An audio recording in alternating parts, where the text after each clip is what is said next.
জুমাবার দিনে দোয়া কখন কবুল হয়? আল্লাহ তাআলার কাছে এই জুমাবার দিন অনেক শ্রেষ্ঠ দিন, অনেক উত্তম দিন। এই দিনে আল্লাহ তাআলার কাছে বান্দা যা চাবে আল্লাহ তাআলা তাই পূরণ করবেন। তো এই দিনে কখন দোয়া করলে আল্লাহ তাআলার কাছে কবুল হবে এটি আমরা জানব। এই দিনে কখন দোয়া করলে আল্লাহ তাআলার কাছে কবুল হবে এই সময়টি আল্লাহ তাআলা লুকিয়ে রেখেছেন, যেন তার বান্দারা নির্দিষ্ট একটি সময়ে যদি আল্লাহ তাআলা সময়টি বলে দিতেন তাহলে ওই নির্দিষ্ট সময়ে শুধু আল্লাহ তাআলার কাছে দোয়া করতেন, অন্য সময়ে আল্লাহ তাআলার কাছে দোয়া করতেন না। এই জন্য আল্লাহ তাআলা লুকিয়ে রেখেছেন।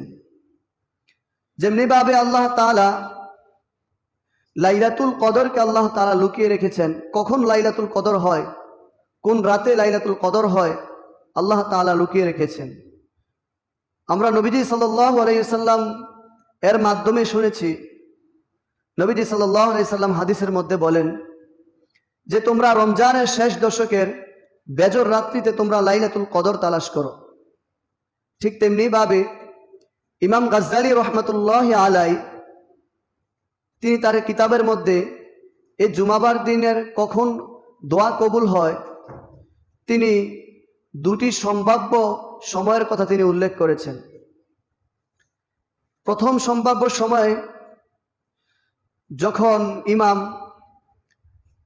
খুতবা দেওয়ার উদ্দেশ্যে মিম্বরে বসে যায়, তখন থেকে নামাজের শেষ পর্যন্ত এই সময় আল্লাহ তাআলার কাছে দোয়া করলে আল্লাহ তাআলা দোয়া কবুল করেন।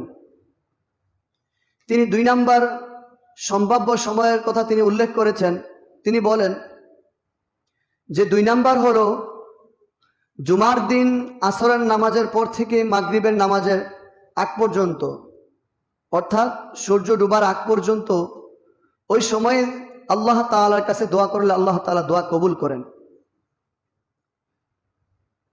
অনেক আলেমগণ এই মতটাকে প্রাধান্য দিয়েছেন যে জুমাবার দিন আসরের নামাজের পর থেকে মাগরিব নামাজের আগ পর্যন্ত আল্লাহ তাআলার কাছে দোয়া করলে আল্লাহ তাআলা তা দোয়া কবুল করেন।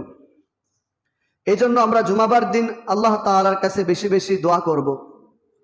আমাদের কি প্রয়োজন আমরা আল্লাহ তাআলার কাছে চাব।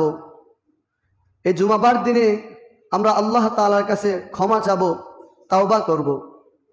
এজন্য এই জুমাবার দিনে বেশি বেশি করে আল্লাহ তাআলার কাছে দোয়া করার চেষ্টা করব ইনশাআল্লাহ।